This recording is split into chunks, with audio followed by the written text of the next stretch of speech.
بسم اللہ الرحمن الرحیم۔ السلام علیکم ورحمۃ اللہ وبرکاتہ۔ جمعہ کا دن بہت بابرکت والا دن ہے، لیکن افسوس بہت سے مسلمان جمعہ کے دن وہ عظیم سنتیں چھوڑ دیتے ہیں جن پر ہمارے پیارے آقا حضرت محمد مصطفیٰ صلی اللہ علیہ وسلم نے انتہائی خصوصی توجہ دلائی، اور جن میں ہمارے لیے دنیا و آخرت کی عظیم کامیابیاں چھپی ہے۔ سوچئے، اگر ہر ہفتے آنے والے اس بابرکت دن کا محض 1 گھنٹہ ہماری پوری زندگی کی سمت بدل دے، ہمارے گناہوں کو دھو ڈالے اور ہمارے چہروں پر نور بکھیر دے، تو کیا ہم پھر بھی اس سے غافل رہیں گے؟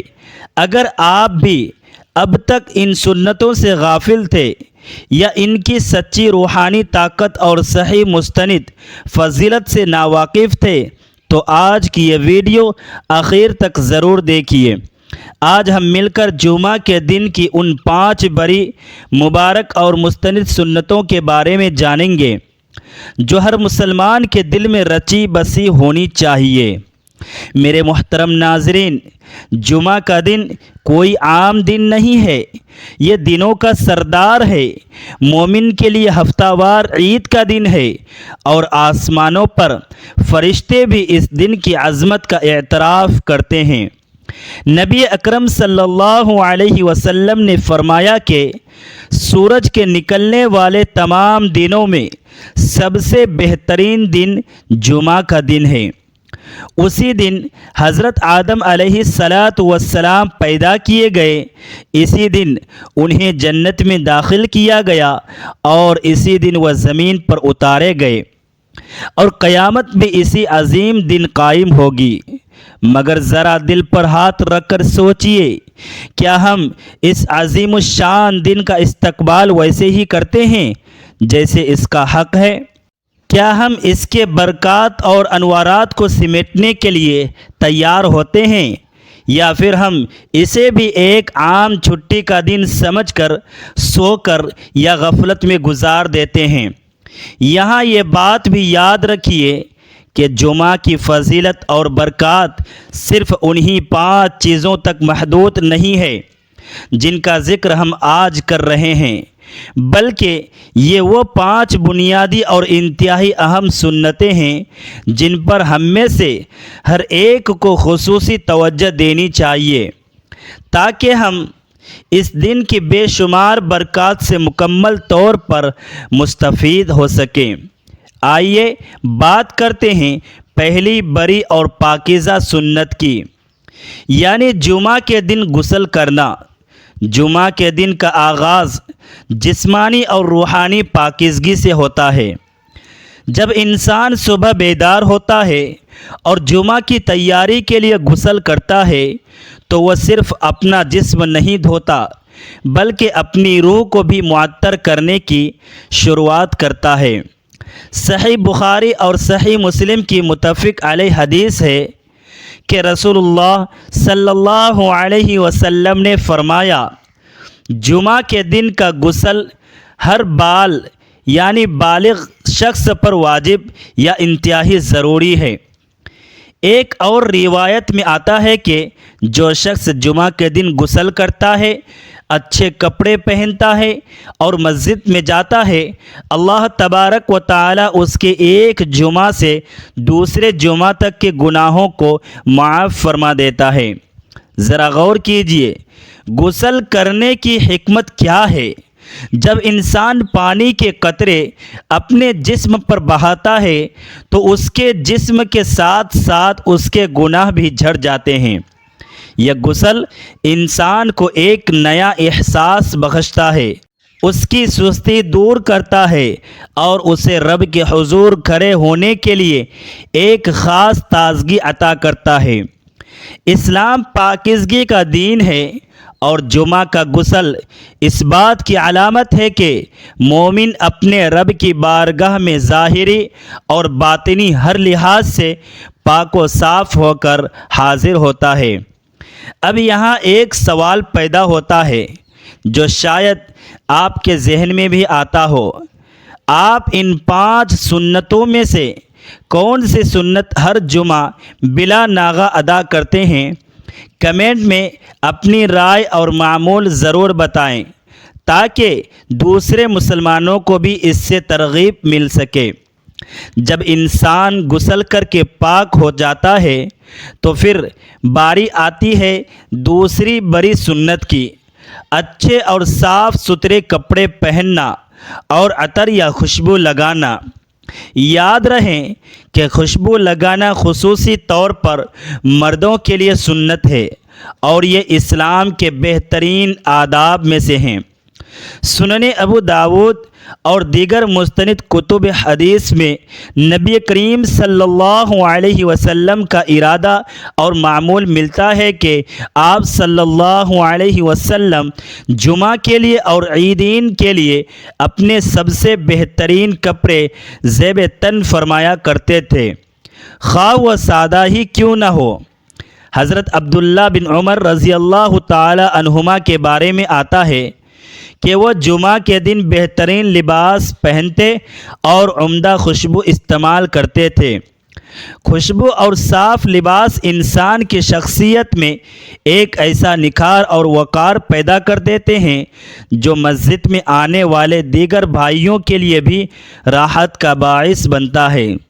سوچئے، جب آپ مسجد میں پاک صاف لباس میں معطر ہو کر جاتے ہیں تو آپ کے پاس بیٹھنے والے کو آپ سے کوئی تکلیف نہیں پہنچتی، بلکہ فرشتوں کو بھی وہ جگہ پاکیزہ اور خوشگوار محسوس ہوتی ہے۔ خوشبو انسان کی روح کو فرحت بخشتی ہے اور دل کو عبادت کی طرف مائل کرتی ہے۔ ہمارے پیارے نبی کریم صلی اللہ علیہ وسلم کو دنیا میں خوشبو انتہائی پسند تھی، اور جب ہم جمعہ کے دن خوشبو لگاتے ہیں تو ہم ڈائریکٹ اپنے محبوب آقا صلی اللہ علیہ وسلم کی ادا کو زندہ کر رہے ہوتے ہیں۔ اگر آپ واقعی مستند، مدل اور دل کو چھو لینے والی اسلامی معلومات پسند کرتے ہیں اور چاہتے ہیں کہ آپ کی زندگی سنت کے نور سے منور ہو تو ہمارے چینل کو سبسکرائب کریں، اس ویڈیو کو لائک کریں اور اپنے پیاروں کے ساتھ، اپنے دوستوں کے ساتھ ضرور شیئر کریں تاکہ یہ صدقہ جاریہ بن سکے اور آپ بھی اس خیر کا حصہ بن جائیں۔ میرے پیارے محترم ناظرین، اب ہم بات کرتے ہیں اس مبارک دن کی تیسری انتہائی عظیم سنت کی، جس کے بغیر مومن کا دل بے چین رہتا ہے۔ وہ ہے نبی کریم صلی اللہ علیہ وسلم پر کثرت سے درود و سلام بھیجنا۔ یوں تو درود شریف ہر دن اور ہر لمحہ پڑھنا عظیم ثواب ہے، لیکن جمعہ کے دن اس کی اہمیت اور فضیلت تمام دنوں سے بڑھ جاتی ہے۔ سنن ابی داود اور سنن نسائی میں صحیح سند کے ساتھ روایت ہے کہ رسول اللہ صلی اللہ علیہ وسلم نے فرمایا، تمہارے دنوں میں سب سے افضل دن جمعہ کا دن ہے، لہٰذا اس دن مجھ پر کثرت سے درود بھیجا کرو، کیونکہ تمہارا درود مجھ پر پیش کیا جاتا ہے۔ صحابہ کرام رضوان اللہ علیہم اجمعین نے عرض کیا، اے اللہ کے رسول، ہمارا درود آپ پر کیسے پیش کیا جائے گا جبکہ آپ کا جسد اطہر، جسد مبارک مٹی میں پیوست ہو چکا ہوگا؟ آپ صلی اللہ علیہ وسلم نے فرمایا، اللہ تعالیٰ نے زمین پر انبیاء کے جسموں کو حرام کر دیا ہے، وہ زندہ ہیں اور انہیں رزق دیا جاتا ہے۔ سبحان اللہ! ذرا تصور کیجئے، جب آپ اس مبارک بابرکت دن میں اللہم صلی علی محمد وعلی آل محمد پڑھتے ہیں تو کائنات کے پیدا کرنے والے کے فرشتے آپ کا نام لے کر، آپ کے والد کا نام لے کر ہمارے پیارے آقا سید الانبیاء حضرت محمد مصطفیٰ صلی اللہ علیہ وسلم کی بارگاہ میں پیش کرتے ہیں کہ اے اللہ کے رسول، آپ کی امت کے فلاں ابن فلاں نے آپ پر یہ درود بھیجا ہے۔ کیا یہ ہم گناہ گاروں کے لیے اتنی بڑی سعادت نہیں ہے کہ ہمارا نام اور ذکر ہمارے آقا صلی اللہ علیہ وسلم کی بارگاہ میں پہنچے؟ کثرت درود سے انسان کے غم دور ہوتے ہیں، گناہ معاف ہوتے ہیں، اور قیامت کے دن نبی کریم صلی اللہ علیہ وسلم کی قربت اور شفاعت نصیب ہوتی ہے۔ جمعہ کا پورا دن اور اس کی رات یعنی جمعرات کا سورج غروب ہونے سے لے کر جمعہ کا سورج غروب ہونے تک کا پورا وقت درود شریف کی نعمتوں سے معطر رہنا چاہیے۔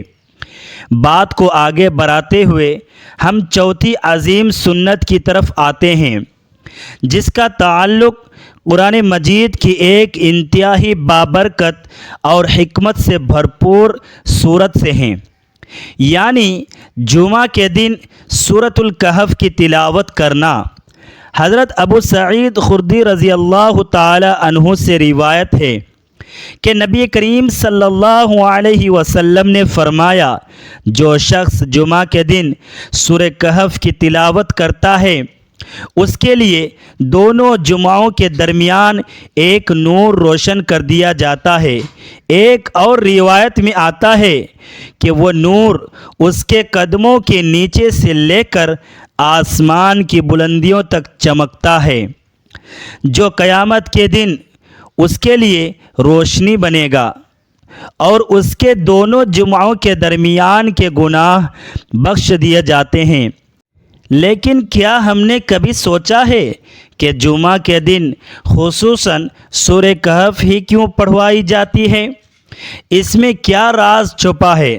سورہ کہف دراصل 4 عظیم آزمائشوں سے بچنے کا نسخہ کیمیا ہے۔ اس میں ایمان کی آزمائش یعنی اصحاب کہف، مال و دولت کی آزمائش یعنی 2 باغوں والا شخص، علم کی آزمائش یعنی حضرت موسیٰ اور حضرت خضر علیہ السلام کا واقعہ، اور اقتدار و طاقت کی آزمائش یعنی ذوالقرنین کا واقعہ کا تفصیلی ذکر ہے۔ یہ صورت انسان کو فتنوں سے بچاتی ہے اور بالخصوص آخری زمان کے سب سے بڑے فتنے یعنی فتنے دجال سے تحفظ فراہم کرتی ہے۔ نبی کریم صلی اللہ علیہ وسلم نے فرمایا کہ جو شخص سورہ کہف کی ابتدائی یا آخری 10 آیات حفظ کر لے اور ان پر تدبیر کرے تو دجال کے فتنے سے محفوظ رہے گا۔ لہٰذا جمعہ کے دن اس سورت کی تلاوت صرف زبان سے الفاظ ادا کرنا نہیں بلکہ اپنے ایمان کی حفاظت کا ایک مضبوط حصار بنانا ہے۔ آئیے اب بات کرتے ہیں 5ویں اور انتہائی دل نشین سنت کی، جو ہماری مسجد اور باجماعت عبادت سے جڑی ہے، یعنی جمعہ کے لیے جلدی مسجد جانا، خطبہ انتہائی خاموشی اور توجہ سے سننا، اور پھر دن کے اختتام پر قبولیت دعا کی گھڑی کو تلاش کرنا۔ صحیح بخاری میں حضرت ابو ہریرہ رضی اللہ تعالی عنہ سے روایت ہے کہ رسول اللہ صلی اللہ علیہ وسلم نے فرمایا، جب جمعہ کا دن ہوتا ہے تو مسجد کے ہر دروازے پر فرشتے کھڑے ہو جاتے ہیں۔ وہ سب سے پہلے آنے والے کا نام پہلے لکھتے ہیں، پھر اس کے بعد آنے والے کا۔ جو شخص پہلی گھڑی میں جاتا ہے اس کا ایسا ثواب ملتا ہے جیسے اس نے اللہ تبارک و تعالیٰ کی راہ میں اونٹ قربان کیا ہو۔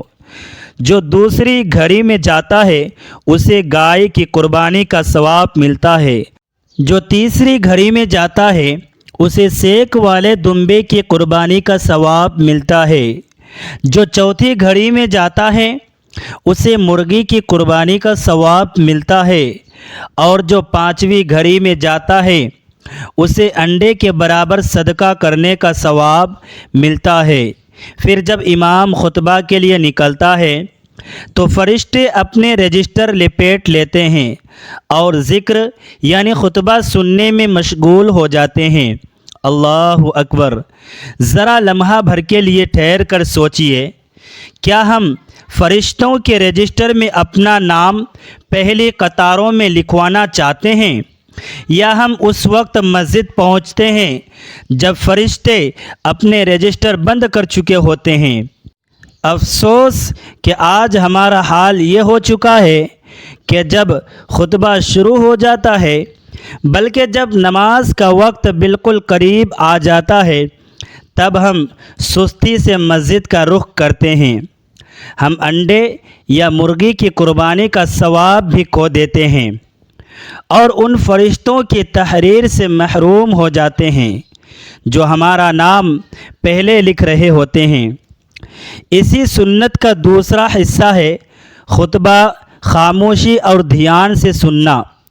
خطبے کے دوران بات کرنا، موبائل فون استعمال کرنا یا اپنے پاس بیٹھے شخص کو خاموش ہو جاؤ کہنا بھی حدیث کے مطابق انسان کے جمعہ کے ثواب کو ضائع کر دیتا ہے۔ نبی کریم صلی اللہ علیہ وسلم نے فرمایا کہ جس نے خطبے کے دوران کنکریوں کو بھی چھوا یا کھیل کیا اس نے لغو کام کیا، لہٰذا خطبے کے وقت مکمل خاموشی اور خطیب کی بات پر غور و فکر ضروری ہے۔ اور اسی کے ساتھ جڑی ہوئی وہ نایاب گھڑی جس کی تلاش ہر درد مند دل کو ہوتی ہے، قبولیت دعا کی گھڑی۔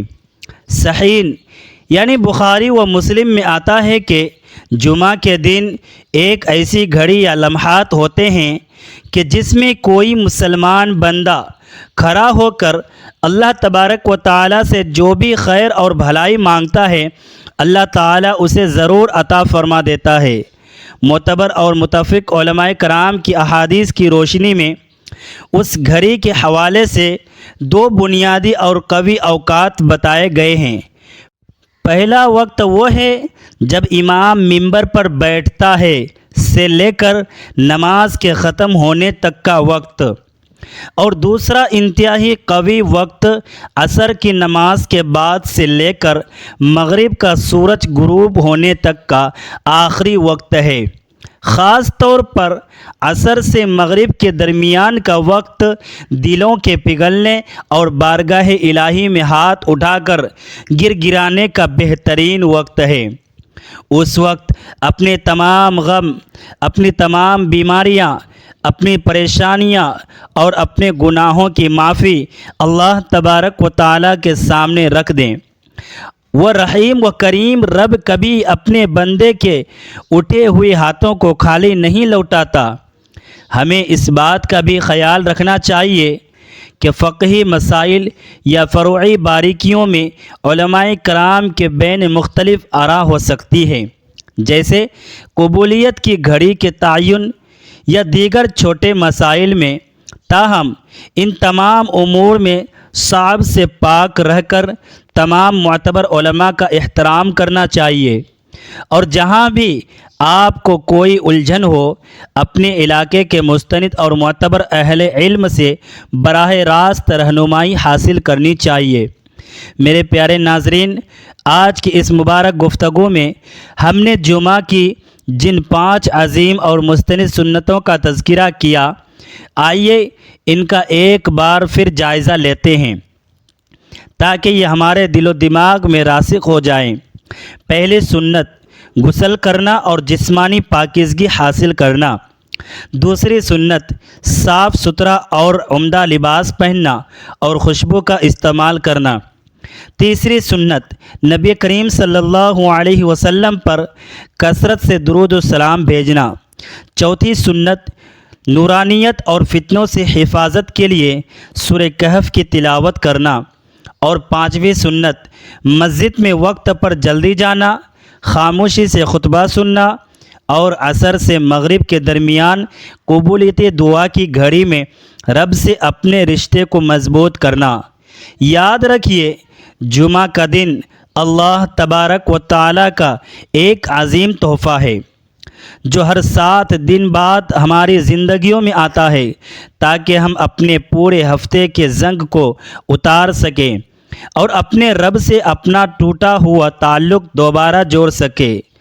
اس دن کی کسی ایک سنت کو بھی معمولی نہ سمجھیں۔ آئیے مل کر اپنے رب کے حضور سچے دل سے دعا کرتے ہیں۔ اے اللہ، اے ہمارے پروردگار، ہمیں جمعہ کے دن کی تمام سنتوں پر اخلاص اور محبت کے ساتھ عمل کرنے کی توفیق عطا فرما۔ اے باری تعالی، ہمارے دلوں کو اپنے پیارے نبی کریم صلی اللہ علیہ وسلم پر کثرت سے درود و سلام بھیجنے کی حلاوت سے منور کر دے۔ ہمیں قرآن مجید سے سچی محبت اور سورہ کہف کی ہدایت پر عمل کرنے کی توفیق دے۔ اے ہمارے مالک، جمعہ کے اس مبارک دن میں ہمارے تمام چھوٹے بڑے گناہوں کو معاف فرما۔ ہمیں ہر قسم کے فتنوں، بالخصوص فتنہ دجال سے محفوظ رکھ۔